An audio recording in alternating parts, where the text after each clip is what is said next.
नमस्कार दोस्तों, स्वागत है आप लोगों का knowledge you must know channel पे। देखो, मैं आप लोगों से एक बात पहले बता देता हूँ कि यदि आप लोग नोट्स पे चक्कर में पड़ेंगे, डेटा तो आप लोगों को कहीं पे मिल जाएगा, मार्केट में जाओ भरे पड़े हैं। लेकिन जो मैं आप लोगों को लेक्चर बता रहा हूँ, जो आप लोगों को समझाता हूँ, सबसे मेन फ़ोकस इस पे होना चाहिए क्योंकि आप लोग कॉन्सेप्ट पता करो, कॉन्सेप्ट जो जैसे मैं आप लोगों को पढ़ाता हूँ, यदि इस पे आप 1% भी फ़ोकस कर लोगे, तो आप लोग को मैं प्रॉमिस करता हूँ कि आप लोग ये कभी नहीं भूलोगे।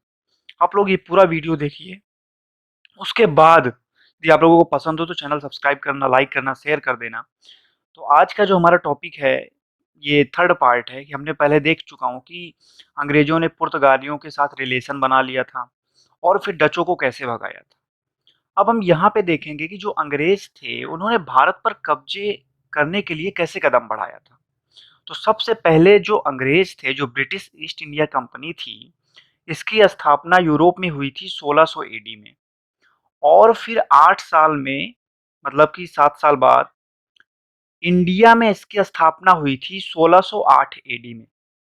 देखिए ये बहुत चालाक कंपनी, ये बात तो आप जानते हैं और ये भी जानते होंगे कि इस कंपनी ने भारत को बहुत सालों तक गुलाम बनाकर रखा। ज़ाहिर-सी बात है कि इन्होंने दिमाग का प्रयोग किया और स्मार्ट थे हर मामले में। तो आप ये भी समझ सकते हैं कि ये थोड़ा डिफरेंट करेंगे बाकी लोगों की अपेक्षा और ये जीतते भी थे लड़ाई में। तो ज़ाहिर-सी बात है कि लोगों से थोड़ा डिफरेंट रहे होंगे और हकीकत में सोचते ही अलग थे।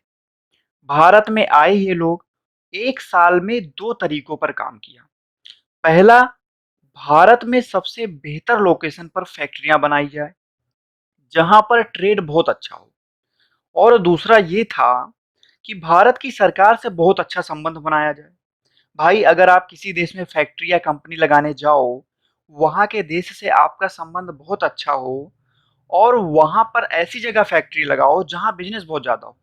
तो ये दोनों बातें मायने रखेंगी या नहीं रखेंगी? भारत में अंग्रेज़ों ने दोनों पहलुओं पर काम किया था। तो हम दोनों बातों पर चर्चा करेंगे कि पहले अंग्रेज़ों ने फैक्ट्रियाँ कहाँ लगाईं और भारत की सरकार के साथ संबंध कैसे थे इनके, जो उस समय के मुगल बादशाह थे। तो भारत में फैक्ट्रियाँ हम देखते हैं और इसके पीछे की कहानियाँ भी देखेंगे, फैक्ट्रियाँ लगाई कहाँ, उसके पीछे की स्टोरी क्या है। तो अच्छा, भारत में 2 बंदरगाह बड़े सुपर हुआ करते थे उस समय पर और उस समय हर कोई बंदरगाह एरिया पर रहना चाहता था, जिसे हम पोर्ट कहते हैं इंग्लिश में, है ना? अगर कोई जम्मू कश्मीर से सामान लेकर बेचने चलो और आप पश्चिम भारत में होते हुए निकलो, तो सबसे पहले कौन-सा स्टेट है, जो वाटर को टच करेगा? गुजरात होगा, है ना? मतलब दोनों तरफ से गुजरात करीब में था, साउथ और नॉर्थ दोनों तरफ से। बेहतर बंदरगाह, हड़प्पा के टाइम से ही फेमस था ये। अच्छा, अगर ईस्ट साइड में यदि जम्मू कश्मीर से निकलो, तो पहला कौन-सा स्टेट है जो वाटर को टच करेगा? बंगाल, पश्चिम बंगाल, है ना? ये जो बंगाल था। बंगाल से आपका चाइना जाना हो, रसिया जाना हो, जापान जाना हो, है ना? पूरी दक्षिण-पूर्व एशिया जाना हो, मतलब ये 2 बंदरगाह ऐसे थे जो सबसे बेहतर माने जाएँगे, व्यापार की दृष्टि से। क्योंकि यही 2 हैं जो नॉर्थ को कवर करते हैं, बाकी साउथ में तो पोर्ट ही पोर्ट हैं, 2 एरिया फेमस हैं ये दोनों एरिया। तो 1608 एडी में first factory in north India in लोगों ने स्थापित किया था सूरत में और ये कहाँ पर है सूरत? गुजरात में। सीधा आके नॉर्थ में एंट्री, जबरदस्त एंट्री थी। बता सकते हैं गुजरात किस साइड पड़ता है नॉर्थ और साउथ की दृष्टि से? नॉर्थ में। और सबसे स्ट्रॉन्ग लोग कहाँ रहते हैं सबसे ज़्यादा? नॉर्थ में ही भाई रहते थे, मुगल लोग वहीं पे रहते थे। तो गुजरात में रहने वालों को नॉर्थ इंडिया की सारी पॉलिटिक्स का पता होगा, कब भारत कमज़ोर है, कब ताकतवर है। और अगर भारत में सीधे सूरत पर एंट्री मारी है अंग्रेज़ों ने, तो फ्यूचर में इसका फ़ायदा उठाएँगे या नहीं उठाएँगे? अब देख लीजिए, इत्तेफ़ाक ही समझ लीजिए, नरेंद्र मोदी जी गुजरात के ही सीएम थे। आज पूरे इंडिया के पीएम है या नहीं? अब जो है आगे देखो कि अब अंग्रेज़ों ने सूरत में एंट्री ली है। आगे देखना आप लोगों ने एक नाम सुना होगा, मोहम्मद शाह रंगीला थे, नाम सुना होगा इनका, आगे विस्तार से पढ़ेंगे। ये जिस दिन मुगल बादशाह होंगे, उसके 10-15 साल बाद भारत गुलाम हो जाएगा। मतलब अंग्रेजों को बेहतर कंडीशन का पता होता था। फिर इसके बाद 1611 एडी में फर्स्ट फैक्ट्री इन साउथ इंडिया में इन्होंने स्थापित किया था मसूलीपट्टनम में, जो कि आंध्रा में। फिर 1613 एडी में फर्स्ट परमानेंट फैक्ट्री ये सूरत, फर्स्ट परमानेंट फैक्ट्री भी कहाँ पे स्थापित किया था? सूरत में। मतलब अच्छा ये अस्थाई फैक्ट्री है, तो पहले की दो क्या थी? वो टेम्परेरी थी। वास्तव में अंग्रेजों का फेमस जो अंग्रेज थे उनका फोकस था सूरत पर। साउथ में वास्को डिगामा जब आया था तो केरल के राजा ने उसका स्वागत किया, उसको परेशानी नहीं हुई। अल्बुकर्क को परेशानी हुई, बीजापुर से गोवा छीन लिया। नॉर्थ इंडिया के राजाओं से भूभाग जो नॉर्थ इंडिया थे उनके राजाओं से कोई भी भूमि का टुकड़ा हो, भूभाग हो, छीनना इनके बस की बात थी क्या? सबसे ताकतवर किंग हुआ करते थे। इनको परमिशन नहीं मिली और थोड़े समय बाद जब परमिशन मिली तब ये जाकर फैक्ट्री ओपन कर पाए सूरत में। अब चाहे पहली टेम्परेरी कहिए, परमानेंट कहिए, वो तो सूरत में ही था, है ना? अब इसके बाद 1633 एडी 1633 एडी में first factory in eastern coast, पूर्वी तट पर इन्होंने स्थापित किया बालासोर में। और बालासोर कहाँ पर है? ओडिशा में। अच्छा, उत्तर भारत में पहली फैक्ट्री कहाँ पर? सूरत में। दक्षिण भारत में कहाँ पर? मसूलीपट्टनम में। पूर्वी भारत में कहाँ पर? बालासोर में। और सूरत जो है पश्चिम भारत में भी आता है या नहीं आता? आता है। इसका मतलब ये हुआ नॉर्थ साउथ ईस्ट वेस्ट हर तरफ इनकी फैक्ट्री हो चुकी थी।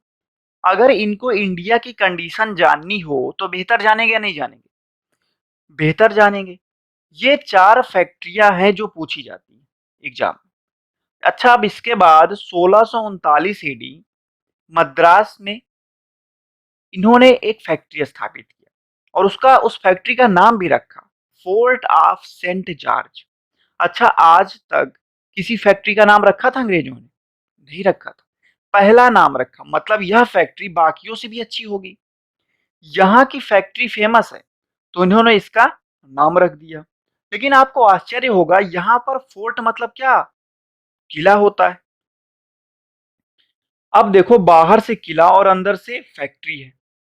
वजह ये थी कि जब आपकी इनकम ज्यादा हो जाएगी तो आप सेफ्टी के बारे में सोचोगे, है कि नहीं? साउथ इंडिया में लूटने का काम बड़ा था।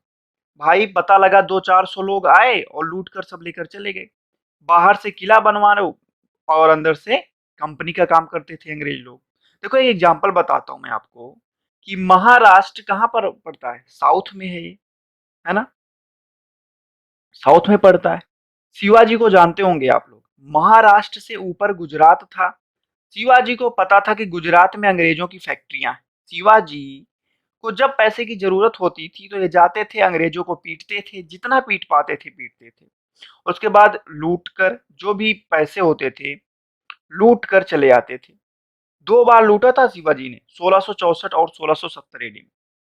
अब बताओ, जहां लूटने का डर ज्यादा होगा वहां सेफ्टी होगी या नहीं होगी? अब इसके बाद देखो कि इन्होंने 1651 एडी 1651 एडी में इस बार इन्होंने फैक्ट्री ओपन कर ली बंगाल में। बंगाल में दो जगह पर फैक्ट्रियां लगाई। पहला था हुगली और दूसरा था कासिम बाजार। ये सब पूछा गया एसएससी में, ठीक है। और 1700 एडी में कोलकाता में नेक्स्ट फैक्ट्री ओपन हुई और उसका नाम था फोर्ट विलियम। बंगाल में सबसे ज्यादा फैक्ट्री है इनकी। अच्छा, जहां पर सेफ्टी ज्यादा होगा वहां पर बिजनेसमैन फैक्ट्री ओपन करेगा नहीं करेगा? ओपन करता है वहीं पे। इनको गुजरात में जो है साउथ के पे मतलब गुजरात में साउथ में सेफ्टी कम थी वैसे, बंगाल में सेफ्टी ज्यादा थी। अब इनका इनकम बिजनेस बढ़ गया कि नहीं बढ़ गया? बढ़ गया भाई। अंग्रेजों के समय सबसे ज्यादा डेवलप सिटी कौन सा था? बंगाल था। 1911 तक कैपिटल थी अंग्रेजों की बंगाल। और कोलकाता, यहाँ फोर्ट विलियम की फैक्ट्री बहुत फेमस है। अब ये थोड़ा मतलब सेट हो गए हैं अच्छे से। अब हमें ये देखना है कि भारतीय राजाओं से संबंध कैसे थे इनके। संबंध अच्छे नहीं होंगे तो ट्रेड नहीं कर पाएंगे, ठीक है।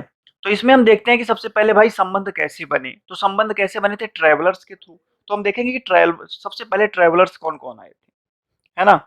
तो 1599 1599 एडी में सबसे पहला जो अंग्रेज यात्री आया उसका नाम था जॉन मेंडल हॉल और ये आया था ज़मीनी रास्ते से। एक बात बताइए, क्या जॉन मेंडल के आने के समय में भारत में कंपनी ओपन हो गई थी?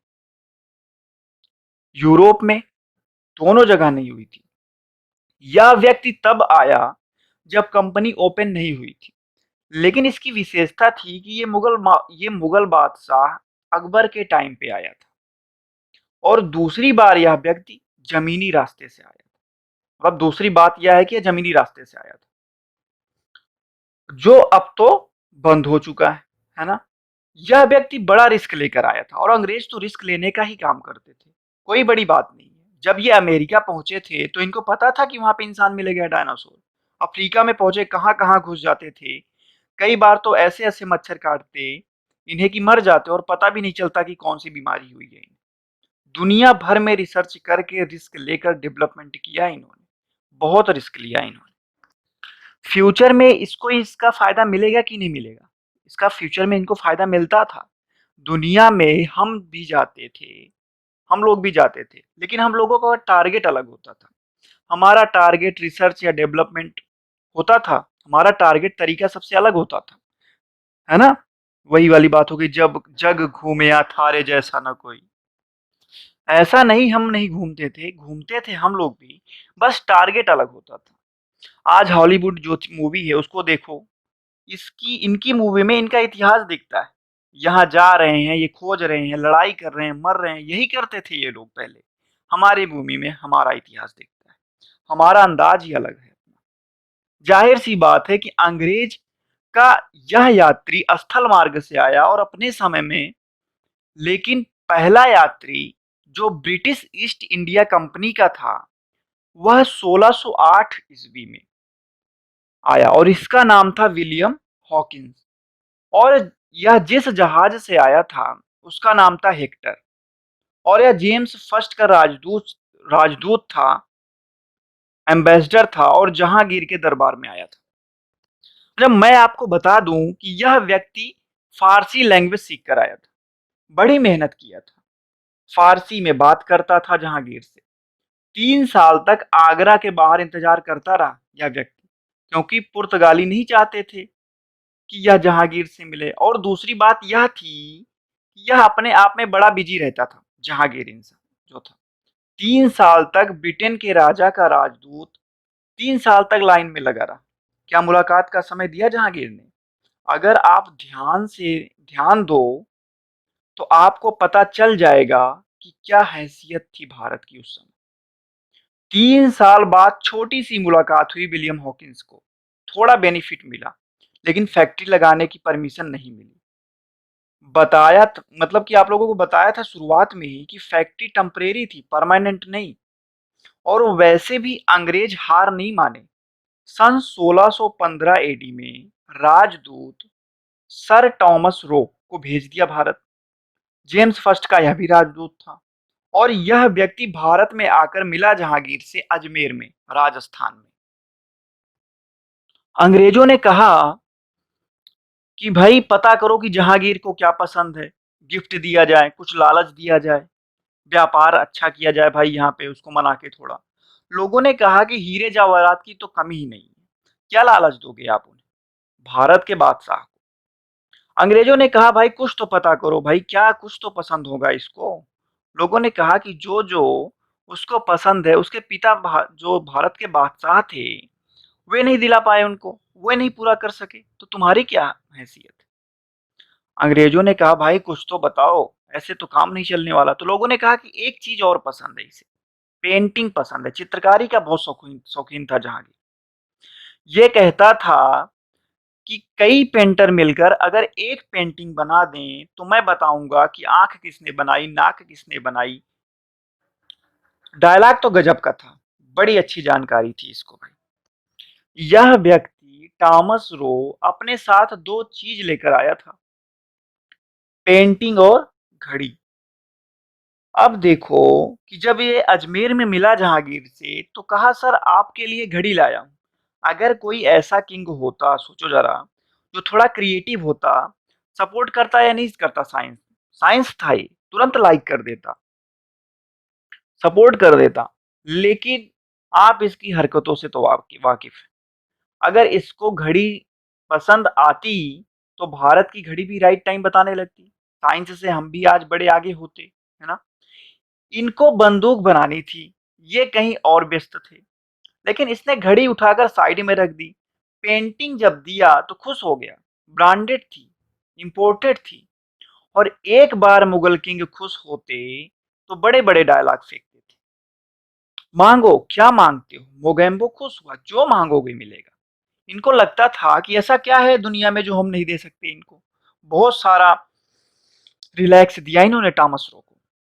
अब जब रिलेशन अच्छा हुआ, भाई रिलेशन अच्छा हुआ या नहीं हुआ बताओ आप लोग? अच्छा हो गया थोड़ा बहुत। लेकिन आज के बाद अंग्रेज हमारी दो कमजोरी समझ गए। अगर भारतीय खुश होता है या इमोशनल हो जाए तो कुछ भी मिलेगा, जो मांगोगे। और भारतीय अगर कोई परेशानी में फंसा हुआ है और आज आप जाकर उसकी मदद कर दो और आपने उसकी थोड़ी भी हेल्प कर दी तो तुरंत वो रोने लगेगा, इमोशनल हो जाएगा और कहेगा कि जिस अवसर पर आपने हमारी मदद की है, एहसान रहा आपका, एक बार जरूरत पड़े तो नाम ले लेना, जान हाजिर कर दूंगा। ये हमारी क्वालिटी थी, लेकिन अंग्रेजों के हिसाब से ये क्या था? हमारी कमजोरी। और आज के बाद अंग्रेज इसी कमजोरी का फायदा उठाने लगे। ये लोग डॉक्टर लेकर आए। उस समय किंग था शाहजहां। जहां नारा को ठीक कर दिया, वो बीमार थी। वो इस बार तो मोगेम्बो कुछ ज्यादा ही खुश हो गया। बोला, मांगो, क्या मांगते हो? जो मांगोगे मिलेगा। बहुत सारा रिलैक्स पाया अंग्रेजों ने, संबंध और अच्छे हुए। भाई जरूर होंगे, है ना? तो लेकिन शाहजहां के बाद जो किंग बना, समझ रहे हो, उसका नाम था औरंगजेब। बहुत ही फिट व्यक्ति था। अंग्रेज सोच रहे थे कि बीमार पड़ जाए, बीमार पड़ जाए, नहीं पड़ रहा था भाई। अंग्रेज सोच रहे थे कि भाई ये क्या हो जाए, हट जाए शासन से, मर जाए, घटना दुर्घटना लड़ाई कुछ भी हो जाए। शिवाजी से लड़ रहा था वो, शिवाजी ही मार दे उसे। नहीं मर रहा था भाई। 2 साल, 4 साल, 10 साल, 20 साल, 40 साल भी नहीं, 49 साल पूरा शासन किया औरंगजेब ने। अंग्रेज, जो भाई अंग्रेज थे, इन्होंने कहा भाई हद होती है, मजाक की भी कोई सीमा है। ऐसे शासन करता है भला कोई? अंग्रेज गुस्सा हो गए, बंगाल में कुछ मुगलों को मार डाला। औरंगजेब ने कहा, पता करो किसने हाथ लगाया मुगलों को। लोगों ने बताया अंग्रेज थे। उसने कहा, गिरा गिरा कर मारो, चुन चुन कर मारो, एक को भी मत छोड़ना। अब ऐसा पिट रहे हैं अंग्रेज, कुछ बेचारे तो जाकर बंगाल की खाड़ी में छिप गए, कुछ अरब सागर में छिप गए, कुछ हिंद महासागर में छिप गए। और अगर यहां से कोई शिप या जहाज निकलता तो अंग्रेज उसे रोक कर पूछते, भाई क्या हाल चाल है? मतलब माहौल तो ठीक है भारत का, अभी औरंगजेब का गुस्सा शांत हो तो जाकर बात कर ली जाए। और जैसे पता चला कि औरंगजेब का गुस्सा शांत है, तुरंत पहुंचे ये लोग औरंगजेब के पास और बोले, माफ कर दो, आखिरी गलती है, मिस्टेक हो गई, दोबारा नहीं होगी। औरंगजेब ने कहा, बात सुनो पहले। 14 भाई बहन थे हम लोग। 14 में से 7 मरे, 7 जीवित बचे। 7 में से 4 भाई, 3 बहन, और 4 भाई में से 3 भाई को मारकर, बेटे को फांसी पर चढ़ाकर और पिता को जेल में डालकर तब किंग बना हूं। औरंगजेब नाम है मेरा। पता नहीं किया था आपने? माफी नहीं, माफी तो नहीं मिलेगी। आज के बाद जितना टैक्स पे करते हो वो सब टैक्स तो पे करोगे ही। और मैं आपसे वह कर भी लूंगा जो गैर मुसलमानों से लेता हूं। और किसी से तो नहीं लिया, लेकिन आपसे जरूर लूंगा। जजिया कर, जजिया टैक्स, पहली यूरोपीय कंपनी जिससे औरंगजेब ने जजिया कर तक वसूल कर लिया था। लेकिन आप तो जानते हैं इंतजार का फल क्या होता है, मीठा होता है। औरंगजेब तक तो इंतजार करना मुश्किल हो रहा था, लेकिन औरंगजेब के बाद सारे पप्पू टाइप किंग निकले। मैं बड़ी प्रशंसा करता हूं इनकी। नाम था बहादुर शाह फर्स्ट। लोग कहते थे शाह बेखबर, किसी बात की खबर नहीं इनको। और बाद में जैसे ही फरुखसियर नाम का किंग बना भारत में, मुगल किंग बना था ये उसी समय भारत में। और देखो, उसी टाइम पर जब फर्रुखसियर किंग बना, तो उसी टाइम पर भारत में घूमने आया था एक अंग्रेजी यात्री, नाम हुआ करता था उसका जॉन सुरमन। यह व्यक्ति था जॉन सुरमन, और यह व्यक्ति भारत में अपने साथ डॉक्टर लेकर आया था, और जिसका नाम था हैमिल्टन। हैमिल्टन नाम के डॉक्टर के साथ ये आया था, और इसे पता चला कि मुगल किंग बीमार हैं। तुरंत फर्रुखसियर के दर पास पहुंचा। सुरमन ने कहा, भाई चांस दे दो, ठीक करवा दूंगा। फर्रुखसियर ने इलाज करवाया, जॉन सुरमन ने ठीक कर दिया। इसके बाद मोगेम्बो कुछ ज्यादा ही खुश हो गया। बोला, भाई मांगो, क्या मांगते हो, जो मांगोगे दे दूंगा। अंग्रेजों भाई जो अंग्रेजों ने देखा कि लोहा गर्म है, और तुरंत के तुरंत अंग्रेजों ने मांग लिया बंगाल। सर हमको बंगाल स्वतंत्र व्यापार के लिए चाहिए, बिना टैक्स, मतलब टैक्स फ्री कर दो आप हमें। फर्रुखसियर इमोशनल था थोड़ा। कहा, मैं फरमान जारी करता हूं, लिखित में आदेश दिया, दस्तक दिया उन लोगों को, और कहा कि ये दिखा देना, आपको टैक्स नहीं देना पड़ेगा, आराम से जाओ, व्यापार करो। यह शासक तो नासमझ था। भाई जरा से आप सोचो कि आपको क्या लगता है, यह शासक ज्यादा समझदार नहीं है? ठीक है, यह मतलब कि यह शासक ज्यादा समझदार नहीं था, और बंगाल में बिना टैक्स के फ्री ट्रेड करने की परमिशन दे रहा है। सबसे ज्यादा फैक्ट्रियां अंग्रेजों की किस जगह थी? बंगाल में थी। एक बात बताओ कि दो कंपनी है, एक कंपनी टैक्स फ्री है और दूसरी कंपनी टैक्स पे कर रही है, और यदि एक कंपनी, मान लो भाई कोई पेन बनाती है ना, और वो जो पेन है वो खरीद कर कहीं से लाती है अपना 8 रुपए की, और जो दूसरी कंपनी है वो टैक्स के साथ कितने रुपए की खरीदती है? 10 रुपए की। दोनों भाई, अब देखो पहली कंपनी पेन बेचेगी 9 रुपए की, तो फायदा पाएगी, और दूसरी कंपनी कितने की बेचेगी? 11 रुपए की। तो कोई खरीदेगा क्या? बगल में भाई नौ, बंगाल बगल में 9 रुपए का मिल रहा है। एक कंपनी टैक्स फ्री कर रहे हो, तो सारी कंपनी को आउट कर देगी कि नहीं कर देगी वो कंपनी? और अंग्रेज सबसे ज्यादा व्यापार बंगाल में करते थे। अब इनकी इनकम बढ़ेगी या नहीं बढ़ेगी? जिस दिन अंग्रेजों की इनकम मुगलों के इनकम से ज्यादा हो गई, छोड़ेंगे मुगलों को अभी?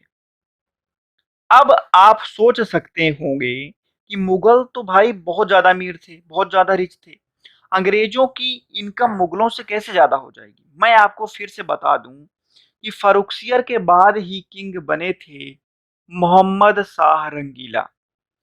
भाई नादिर शाह ने लूटा कोहिनूर हीरा, मयूर सिंहासन, करोड़ों की प्रॉपर्टी लूटा था। फिर अहमद शाह अब्दाली ने लूटा, है ना? अगर मुगल किंग इधर लूट रहा है, तो इधर कौन रिच हो रहा है? अंग्रेज रिच हो रहे हैं। और जिस दिन अंग्रेज रिच हो गए, ज्यादा समय बचेगा भारत को गुलाम करने में?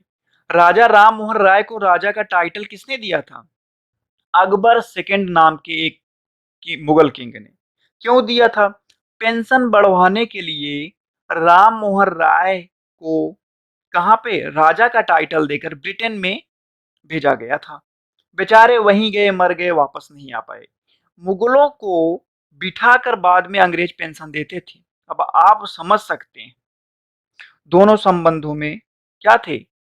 अब आप यहां से देखो, ये लोग अच्छी लोकेशन पर फैक्ट्री को स्थापित किया, और उसके बाद किंग के साथ कैसा रिलेशन था, मुझे लगता है आप लोग समझ गए होंगे। पूरे मॉडर्न हिस्ट्री में अंग्रेजों ने दिमाग ही लगाया था, नहीं तो इतना बड़ा एम्पायर था, इतना बड़ा एम्पायर था यहाँ पे, इनके बस की बात थी कि यहाँ पे आके ये इतने बड़े बड़े ताकतवर किंग थे, इनको हरा देते, यहाँ पे गुलाम बना लेते? नहीं। देखो यहाँ तक तो आप लोगों ने समझ गए होंगे कि अब इनका थोड़ा नियंत्रण चालू हो गया है ना, इंडिया पे। तो अब हम देखेंगे अगली बार, अगले पार्ट में देखेंगे डेनिश ईस्ट इंडिया कंपनी आई थी, फ्रांस वो एक फ्रांस की कंपनी आई थी। देखो जो फ्रांस के लोग थे, जो यहाँ पे उन्होंने कंपनी लगाई थी, वो लोग भी बड़ा स्ट्रांग थे। मतलब कि अंग्रेजों और फ्रांस में बहुत सारी लड़ाइयाँ हुई, है ना? कभी फ्रांस का पलड़ा भारी हो जाता, कभी ब्रिटेन का। बहुत सारी लड़ाई हो, तो हम देखेंगे कि अगले पार्ट में देखते हैं कि इन्होंने कैसे सारी कंपनी का आउट किया और कैसे इन्होंने भारत पर और पूरे मतलब कि कैसे राजाओं को हराकर इन्होंने कैसे नियंत्रण स्थापित किया। तो हम इसके बाद जो है नेक्स्ट पार्ट में इसी का दूसरा पार्ट देखेंगे, अंग्रेजों ने भारत पर कैसा कब्जा किया, इसका पार्ट 2 देखेंगे। ठीक है? तो मुझे आशा करता हूँ कि आप लोग समझ गए होंगे और यदि वीडियो पसंद आई है तो आप लोग सब्सक्राइब कर दीजिए इस चैनल को। ठीक है? बहुत-बहुत धन्यवाद आप लोगों का।